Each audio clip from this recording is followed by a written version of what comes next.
What is it like to live with PTSD? Today, we explore the experiences of two remarkable individuals. Our first guest is Elena, a survivor of the Boston Marathon bombing, whose journey sheds light on the strength of the human spirit amid post traumatic stress disorder and survivor's guilt. Following Elena, we welcome Joelle, a distinguished psychotherapist and clinical supervisor whose expertise in post traumatic growth has guided diverse individuals through their traumas. Both Joelle and Elena will explain the ins and outs of post traumatic stress disorder, or PTSD. They share insight about recognizing signs, bust common myths, and provide practical coping strategies for triggers. From discussing vulnerability to understanding the importance of social support, their stories make understanding PTSD accessible. At the end of the show, we will be sharing resources that can help someone with PTSD and offer hope to those navigating life after trauma. If you're interested in learning more about mental health topics, don't forget to subscribe to our channel. Welcome back to another episode of The Mindful Space. Today we have with us Joelle and Elena. How are you today? Great. Good. Thanks for having me. Yeah, good. Thank you so much, Michelle. Am I saying that right? Elena? You are Or is that my one of Spanish the only accent? people who says it right, honestly. Okay. So thank you. I was like, wait, I just realized I said that in my Spanish background. I love that. Influence. So, okay. So I'm glad I said it right. Now, today we are going to discuss PTSD from two different perspectives, right? So, Joelle, you are guiding us in the more of the expertise in PTSD, and Elena, you have your own personal journey with that, and we're going to get into it.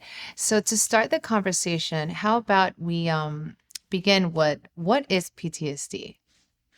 Yeah, so PTSD is a certain diagnosis that we have. It's called post-traumatic stress disorder, D disorder. And so when you think about anything that happens after traumatic experience, we have this post-traumatic stress response.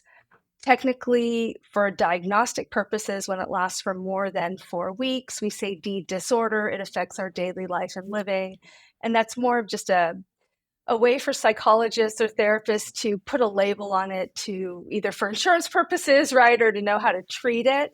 But that doesn't mean that people don't have post-traumatic stress experiences and symptoms, right, that they're struggling with that can show up months, years after the initial traumatic response. Correct. And well, Elena, from your personal perspective or experience, how did you come to recognize some of the signs of PTSD? Well, I'm so glad, Joelle, that you shared that it can take months and years to kind of balloon into this disorder. Uh, I I'm a Boston Marathon bombing survivor that happened on April 15th, 2013. At the time, I had two small children, 3 and 6 months old. So I was still nursing a baby. And I think, honestly, a lot of that, those like feel good hormones protected me for quite a while. And then around the 1 year anniversary of the bombing, when the media was, replaying all the footage and, my husband was kind of hooked to them because he was running. I was waiting for him at the finish line, and it just, it was like a huge moment in our lives. He was like hooked to all the Dateline and all of this for playing the footage, and I started experiencing nightmares and a lot of sleep disturbances, and then that just kind of ballooned into every other symptom on the list. And I was hospitalized 3.5 years after the bombing and finally diagnosed at that time. Wow, Wow, right 3.5 after. years.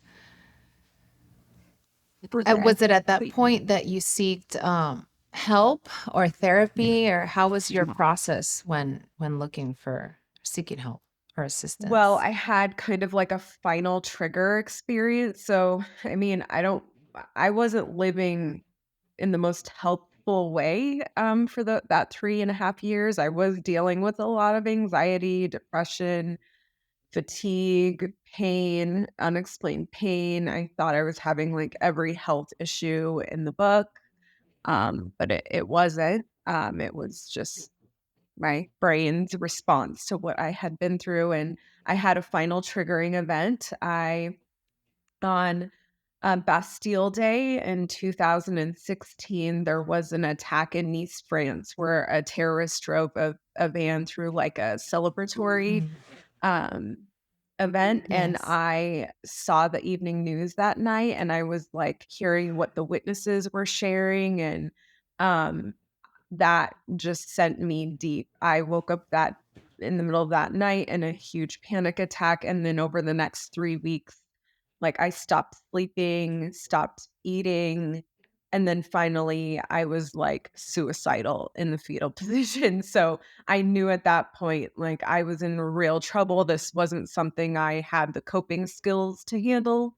And I voluntarily hospitalized myself. Okay. That takes a lot of courage to be able first to acknowledge that you need help and then second to voluntarily hospitalize yourself. And if you saw that as the only option at that point, then you must have been in a really rough patch. Joelle, are those symptoms the similar or the same that you usually see in your clients? Yeah, it is. There's a list of symptoms that people experience. It doesn't mean they experience all of them. Some people have severe nightmares or night terrors. It doesn't necessarily mean that they're having what we would call flashback memory, where they're reliving the experience. So you could have one and not the other. You can have them all. People move into depression, anxiety, hypervigilance. Our bodies start to react first, that fight, flight, freeze mechanism. And so our, biochemistry fires off. Our brain floods our body with all of these neurotransmitters and hormones that start to, stimulate danger. And so a lot of times what happens is we go through an experience, and the first few weeks after we're dealing or not dealing, right? It's extreme. We're either stuffing it down and we're just moving on with our day to day, or we're in it. And then what hopefully will happen is that will dissipate over the next few weeks, and the symptoms get less, the nightmares get less, and then we don't have them anymore. That's the difference between a post-traumatic stress response versus something like we say when it affects your daily life and living, right? Then we say, okay, it's disordered. So a lot of times what will happen is people will, like Elena was saying, right? You start experiencing these nightmares. It may not be even memories. It's subconscious. You're not sure why, but your body's reacting subconsciously to something that's reminding it of the experience, right? So we've got these triggers and we're not even aware of them. Sometimes people will say they were walking in the mall and the smell of somebody's perfume or cologne threw them into a trigger, right? And when you try and ask them intellectually, they're like, I have no idea what happened. And it takes a lot of really trying to break down what those triggers are to start understanding why. So, I don't want to say that like there's a one size fits all model. I think it is a very individualized experience for people. And it was for me too, with my own PTSD. Yes, I agree with that. I know there's a lot of misconceptions as well in regards to symptoms or what it looks like, what trauma looks like, the big Yeah. T's, the little T's. In your experience, Joelle, what are some of the biggest misconceptions that you've encountered as a professional? A lot of it, I think people feel crazy, right? They feel dysregulated and they can't explain it. And it's all of a sudden, one day they weren't that way and they wake up and the next day they feel crazy. And I think there's these labels, right, that we put on it where behavior becomes erratic. And so I think, there's that piece of it where PTSD means you're crazy, especially when we're talking about veterans or you have these flashbacks and you're not able to function in the world, right? And like, Elena was explaining, she was completely functional until she wasn't, and so I think this misconception Okay. of, Yeah. just because you have PTSD it doesn't mean that you're not high functioning or you can't parent well or do your job well. What it means is your body's on high alert, your brain is on high alert, and you're responding to things that other people don't, right? Or sometimes you're overly responding. And so some of it is learning how to manage that better. Yeah. In your case, Elena, did you face any misconceptions in your journey within yourself or from others? Oh my gosh, yes. I mean, can you You're give me like, an let me take out the example and I list. can maybe think of one? Yeah, I think for me, what Joelle mentioned is it can just like be triggered out of nowhere. I mean, I was having really significant panic attacks in public places. And, that's not surprising. My trauma happened in a very public place, in a place where you would assume you're safe. So that safety bubble for me was really burst. And I mean, just going to dinner with my family, it was like paralyzing for me. Going to the movies, going to church, going to the grocery store. These were places that I could not function in anymore. And it was to the point where I would just be looking around at people like, how are they doing this right now? I can't do this. you know? Um, it was really difficult and really difficult to manage with Yeah. small children. Yeah, because you still had two small Yeah. children.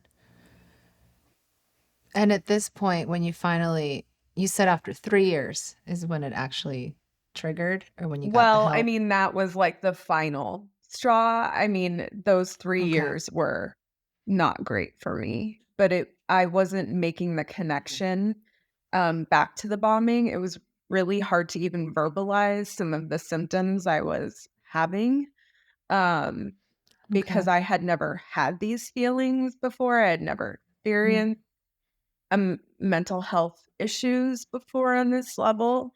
And so I could not even like make the connection back to the bombing, if that makes sense.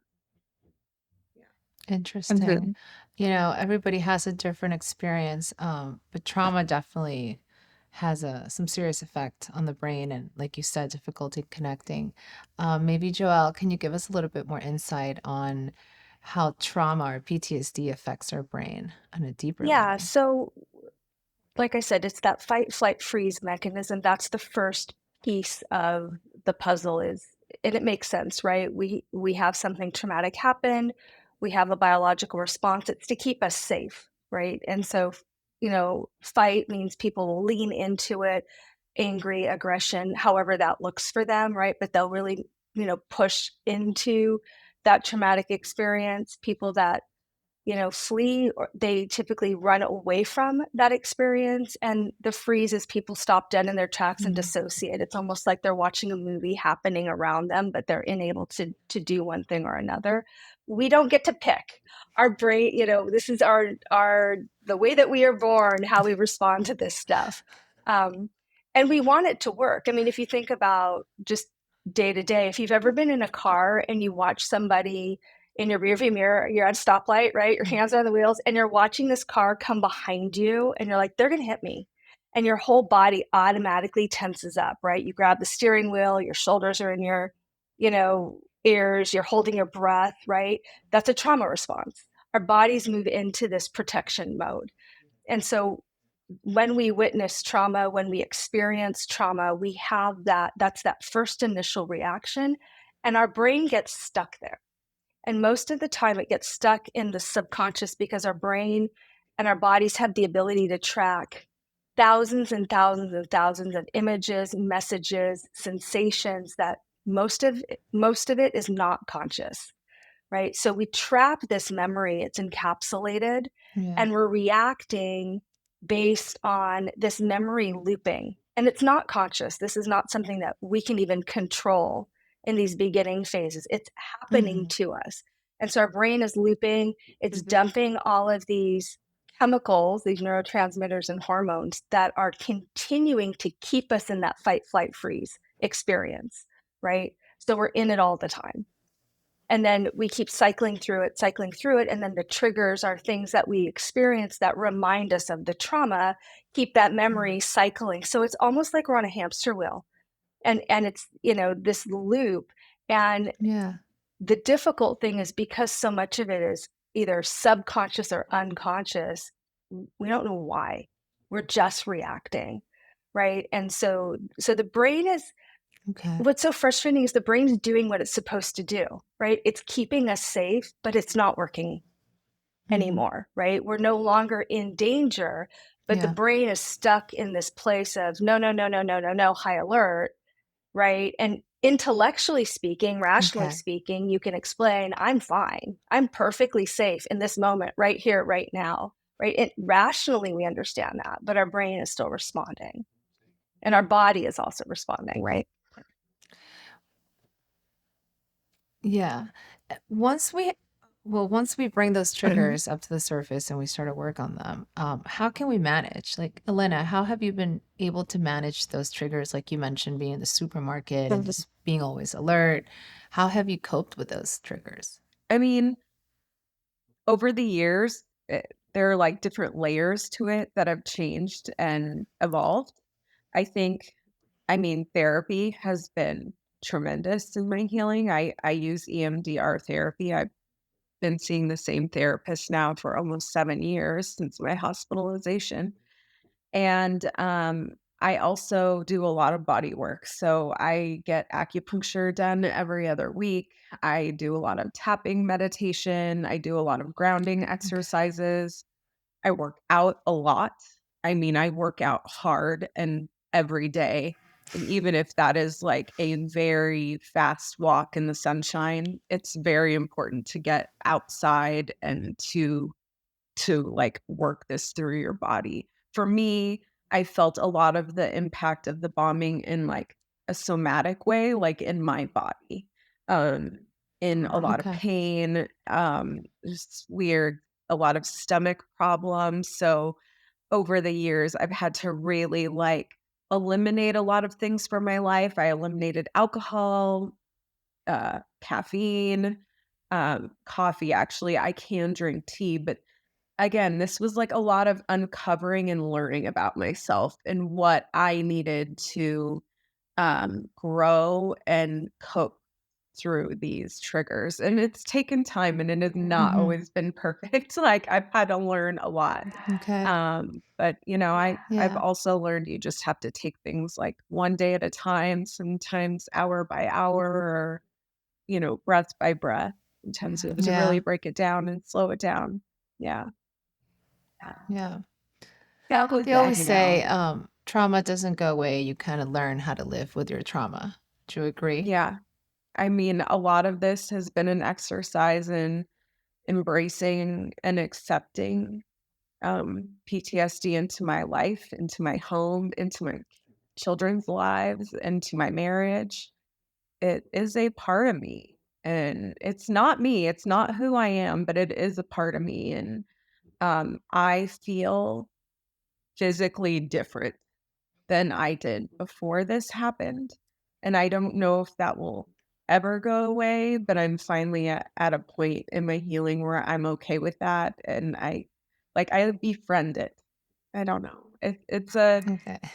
It's given me a special lens to like see my life through. And I'm grateful for that. Yeah. I'm grateful you're able to talk about it Well, at this thank you. point. We're able to have this I've done a lot of work, conversation. so I can. Amazing. As a therapist, Joelle, are there any coping strategies you can recommend our listeners when it comes to auto-regulating their PTSD, or just some breathing exercises, relaxation Yeah, techniques? all of it is great, and Elena, I appreciate you saying that it's a holistic experience, and it affects our mind, body, and spirit, right? And so everything from EMDR, tapping, meditation, breath work, basic cognitive behavioral skills, thought stopping, it all works, and it works at different times. I don't think that there's a model that is like, oh, this is the go-to thing. I think it's bits and pieces, and Hmm. in the beginning, like the skills based, take a breath, right? Imagine a stop sign, tell yourself to stop, take a breath, ask yourself, what's next? What do I need to do next, right? In the beginning, those thought stopping skills. And it seems easy, right? For whoever's listening, like, oh, just do this thing and it works. No, it is not easy. Yeah. It's an easy concept, but it's really hard to do. And it's hard to do when you're in the moment of being so overwhelmed, right? So in the beginning stages, that stuff works because what we need is we just need something to stop in the moment to help us, right? Try and at least take a breath and figure out, are we safe or not? Do we need to, leave like you said, leave the market or not? Like, what do we need to do? That doesn't help fix the problem in its entirety, right? So it really is a holistic, in my work, in my research, it is a holistic approach. So it's thought stopping skills, that kind of work, talk therapy, it's breath work, somatic body work, whether that's using tapping, EMDR, exercise, meditation, yoga, any of it, all of it, acupuncture, acupressure, it all works, and it works for different people, different ways. That's really important. And then the spirit, the soul piece. And for me, that looks like post-traumatic growth. And that's all about I'm the person I am today because of my trauma. That's really more about, I didn't cause it, I can't control it, I can't contain it, and I can't change it. These 4 C's, right? Didn't cause it, can't control it, can't contain it, can't change it. So what? Not so what, who cares? So what does that mean for me? Right? How am I going to move forward with this thing? And can I rechange my narrative? And so I can be in the world today with this experience and have it sit next to me, not completely engulf who I am, and that's some of what, Elena's talking about, right? That post-traumatic growth. So I look at it holistically. And so for people listening, just try crossing your hands, over your chest, right? And put one hand on each shoulder and just tap back and forth. We call it a butterfly hug, Hug right? And yourself. you can tap with as much or as little pressure as you need. You can go as fast or slow as you want, whatever feels good. And while you're doing that, don't think of anything particularly, just breathe normally. After a while, you'll find really 30 seconds to a minute, you'll find that you start to calm down, right? And if you're, in a classroom, in a meeting, on a podcast, and, put your hands on your knees where nobody can see you and just tap back and forth while you're doing an interview. You can't be like this. Anyways, tell me how you so- feel about that, right? No, I mean, it just doesn't work, right? So, but, Yeah. and for preteens, teens, and classrooms that have a lot of social anxiety, I say, tap your hands on your knees back and forth while you're listening in class, right? Roll your shoulders. Getting into your body is so hard when we've experienced trauma because the last place we want to be is in our body. It's why we don't sleep, we don't eat, we don't exercise, we don't take care of ourselves, because being in our body feels so bad and it's so scary, right? Because we are in danger mode all the time that we're going to be off in the corner. We're not going to be in our body. So learning how to get back into the body is painful. It's a painful experience. Yeah, that's very important. And I love that you gave a couple examples for different ages because we tend to think PTSD and trauma is only adults or only veterans. Are there any, in your opinion, are there any populations that might be more prone or susceptible to developing PTSD? That is the magic question. And I wish there was a great answer. There's not a lot of research with causation correlation information. Veterans, there's been a lot of research done with veterans, and we don't necessarily know why we can take 10 people that have experienced the same incident and not all of them will have a PTSD response, right, from it. So it's really hard. I think some of it is nature, nurture. I think some of it is how we define resiliency for ourselves and how we were taught that as children. I think some of it is the nature of the trauma and what we're experiencing holistically. So, I think trauma is in the eyes of the beholder, right? If it's traumatic for you, it's trauma. If you're Yeah. responding to it, it's trauma. That doesn't mean it's PTSD, Mm-hmm. right? And I also think Okay. that PTSD doesn't Yeah. discriminate. You know, if it's something that causes Yes. us to feel horror and terror at a core level, we will have a response to it. Yeah. And that's very important because I think stigma plays a big role in Yeah, that, right? Like what is trauma to you might not be trauma for me. And who am I to say you had right. trauma or not had trauma? So I think that plays a role.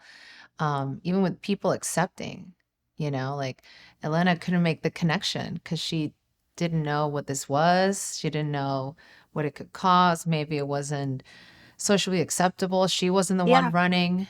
She was just watching. So many things can be important um, in different scenarios, right? Now, I want to talk a little bit about the social support, and how it plays a very important role in the recovery of PTSD. Maybe, Elena, you can start with guiding us. What was your support system like? Who or what has helped you? Friends, family, faith? Anything you can share with us? Yeah, you know, I my family has been, incredible.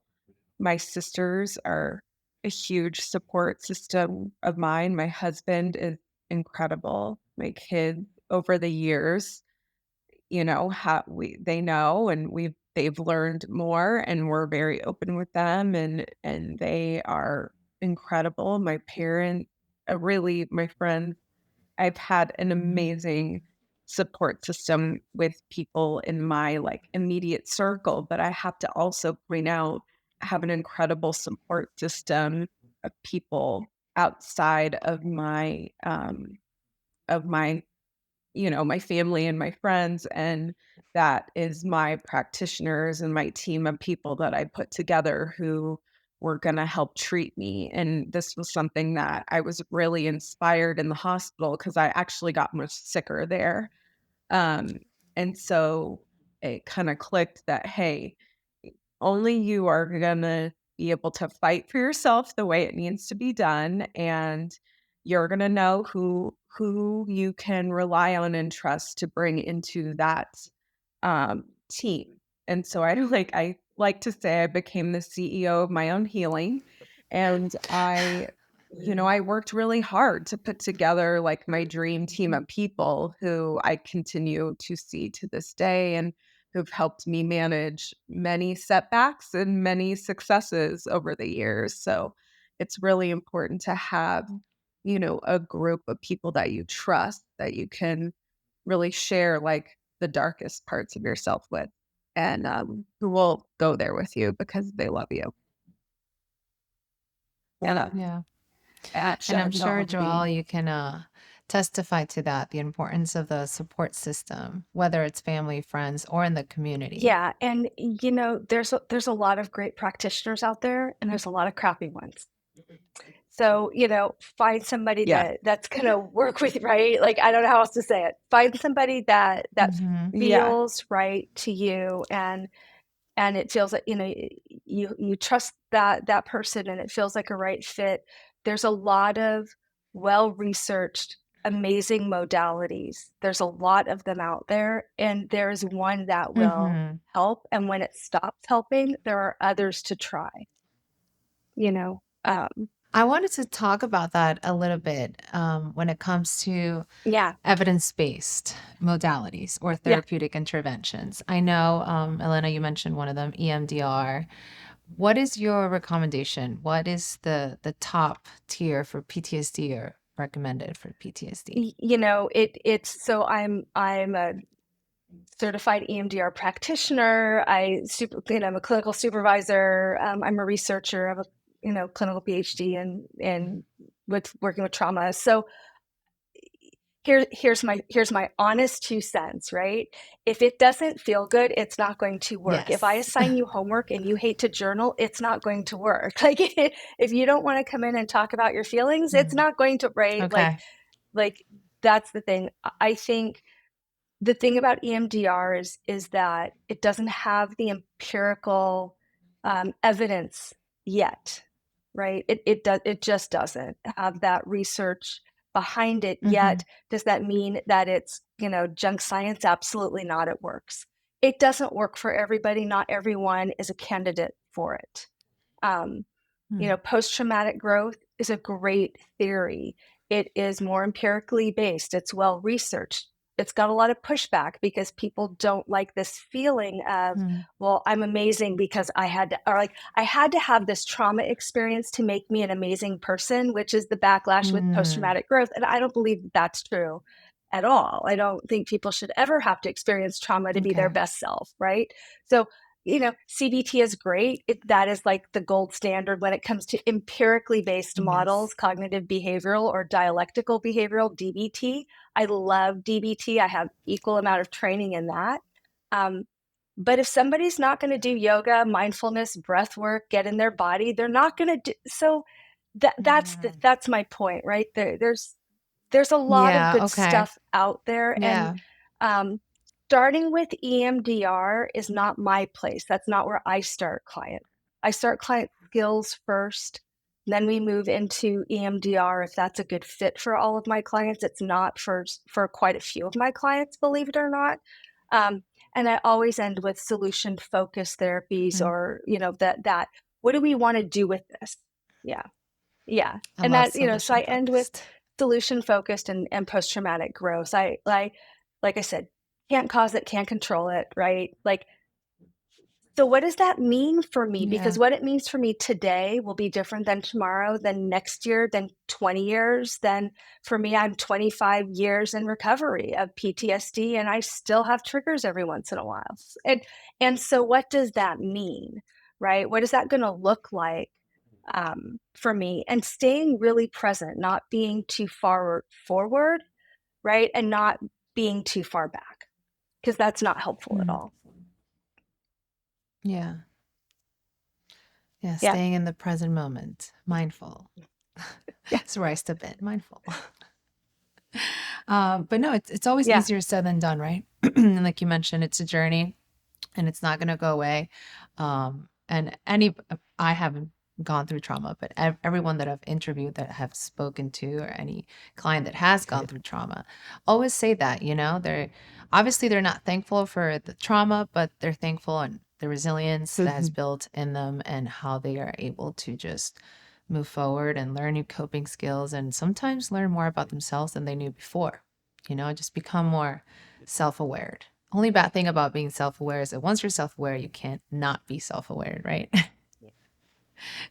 You're almost at this level of consciousness that you need to separate from other people. You kind of want to teach it. Yeah.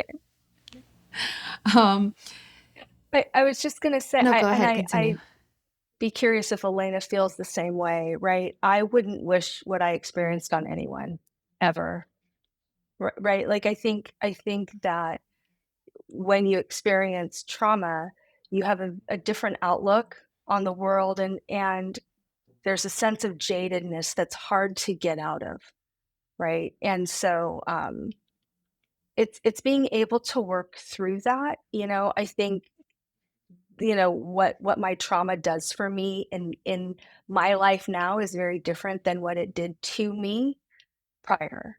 And so I want to be able to put that out there for people, that trauma doesn't make you better. It just, it's a thing, right? And just like something else that someone experiences, it's a thing. And we have to be able to understand what that means and how we persevere in those moments, right? Moving through it. Because we get so hung up on it defines me, right? So, and I don't know if Elena feels the same way, but that's my experience with it. Oh, yeah. Yeah. And I think especially now with, there have been many terrorist attacks since mine, and attacks in the US, a lot of gun violence and attacks that, in my mind, I know we label them here as mass shootings, but to me, they're terrorist attacks.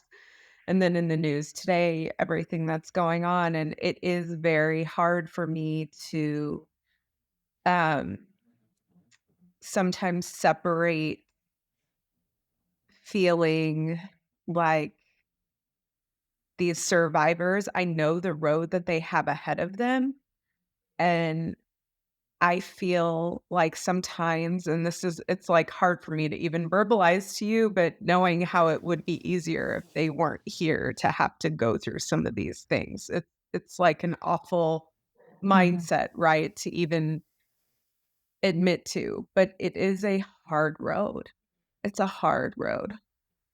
And I think having that Yeah. survivor perspective is one that, it's hard to separate myself from too. For someone that might be listening, might be hesitant of seeking help, Elena, what could you tell them? What advice could you give them? Oh my gosh, just to be gentle with yourself and to always try and take the next best step, even if it's like taking a bath, getting outside, laying in the grass, looking up at the sky. It might not be getting online and trying to diagnose yourself and trying to find a therapist who can take you next week. It could just be trying to find a survivor of something similar to what you've been through and hear out what has helped them grow and heal too. So much of this journey has been like small baby steps, and I think there's a lot of value in those steps, and so I don't want to discourage anyone from just trying to find a way to survive today. And yeah, Yeah, I mean, I always say a baby step is better than no step, yeah, right? And like you said, even maybe you might not book the consultation today, but maybe you did your research. Maybe you narrowed it down from 20 therapists to 5 therapists. Maybe you did the consultation, but you're not ready to book. But anything towards, your healing journey, or like you said, just going out for a walk. yeah, Maybe that's something that triggers you, and today you're able to do it, right? definitely. Are there any PTSD or new treatments or new discoveries or new apps that our listeners could take advantage from a therapeutic point of view? Yeah, there are so many apps out there. The VA for people, even though it's targeted for veterans, the VA is an excellent resource. They're the largest researching institution on PTSD.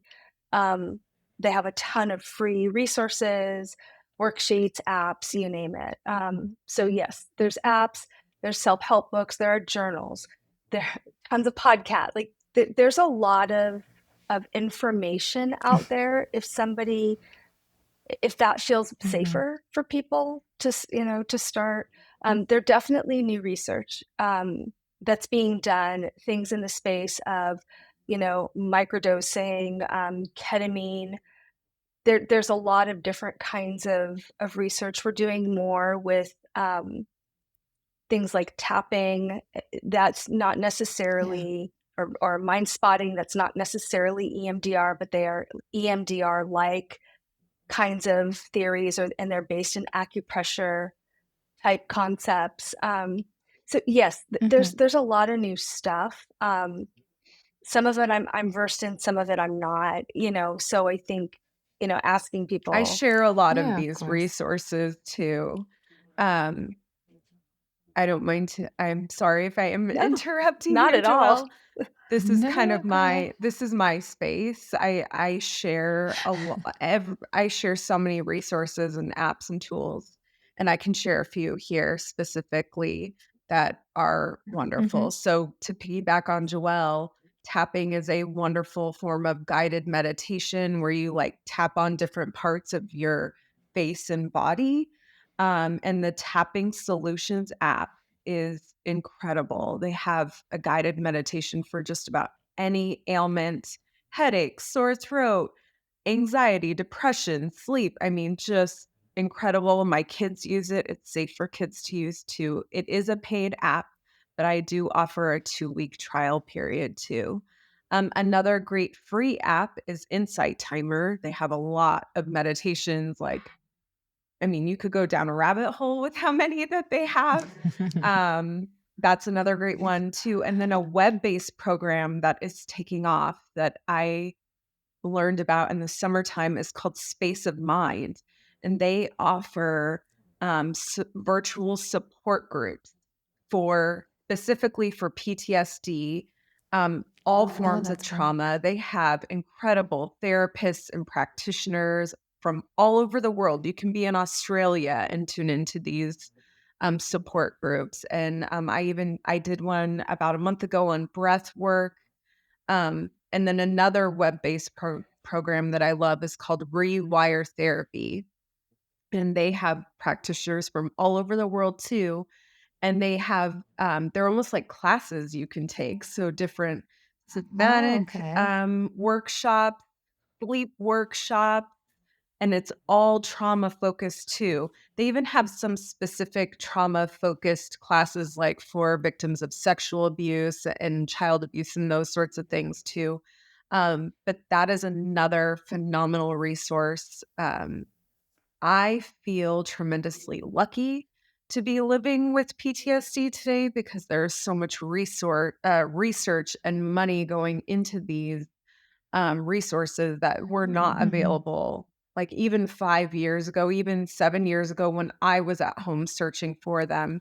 The conversation around PTSD was very military focused, and I could not find myself reflected in the content. And that is not how it is today. There is something for everyone. And it's really important that we share those tools. I loved all of those. I'm gonna write them down afterwards. Definitely, yeah, go check them out. I only share the things that Yeah. work, trust me. Yeah. No, I love it. I'm always asking, for referrals or Yeah. books or any type of resources that I can give to people or just so I know, Books are great. you I know? just know when you're in a highly triggered state, it's really hard to read. It's really hard to concentrate. And so that's why I love the Rewire Therapy classes because they are pre-recorded, but you can do them at your own pace and you can kind of tune in Mhm. from the comfort of your own home and get comfy in bed and participate that way. It's really hard to Yeah. read and get invested into a book, like even a meditation book or anything like that. It's really hard when Yeah. you can't string your own thought together. So Everything is different for everyone, right? yeah. It's like Joelle said, some clients don't like doing homework, so that certain modality is not going to work for them, Yeah. and vice versa, or the journaling. Yeah. Well, I want to thank you both for sharing your stories, both personally and professionally. Are there any last message that you would like to tell our audience in regards to PTSD, healing journey, or mental health in general? Joelle, I can just share Please. I don't want to interrupt. I Whatever. do have a PTSD resource. My website is Still Blooming Me. I share tools, resources, my own experience. Um, I share a lot it's a blog and also a resource website. So I try very hard to connect people to things that really work. And I've worked hard to curate this list of things that are in the world that are available to you that are great. And then you can connect with me on social media at Still Blooming Me. And I'm pretty active there too, just trying to share and help other people heal. Yeah, and I actually give Elena's Yeah. website to a lot of my clients too. So just so you know. Well, thank you. Yeah. Oh, that's That touches amazing. my Yeah. heart. Thank you so Yeah. much. So and all of the Sometimes I don't know if anyone's out there. yeah, and all the things you said, Insight Timer, the tapping solution, yeah, they're tried and true. So I think it's just, what we're all talking about and that it may not resonate. Like there's something out there that you may feel doesn't resonate for you. There's something there for you, and it may not be the one thing. Check out Elena's site, all of the things that she's recommended. You can same thing. You can send me an email. I'm really active on social media. I put up a lot of skills from a holistic, solution-focused post-traumatic growth perspective. So there's a lot of us in the space that are giving tips, skills, resources out there for people to try. And if something, you know, if you gravitate to it or it works for you, stay in that space for a while, right? And it's hard not to lose hope when you're struggling. It's really hard. And so trying to stay just one day at a time sometimes is the easiest thing we can do. I applied that in my general life without trauma. It's like one day at a time. Can't control the past, can't control the future. Breathe. Oh my God. Well, thank you, ladies, again. I loved everything we talked about. I loved all the resources you both provided.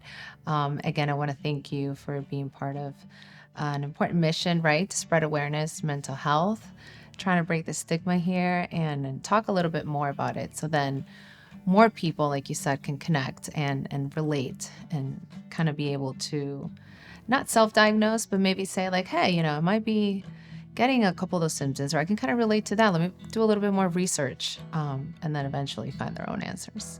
So thank you. Thanks for having me on the show, Michelle. Thanks for having me. All right. I'm so happy to meet you. Thank you everyone for watching. Yes, I loved it. Well, maybe we can have another episode soon. Definitely. But you guys that are listening, let us know what your thoughts, let us know your experience. We would love to hear from you. You can leave us a comment. Don't forget to like and subscribe, and I will see you next week.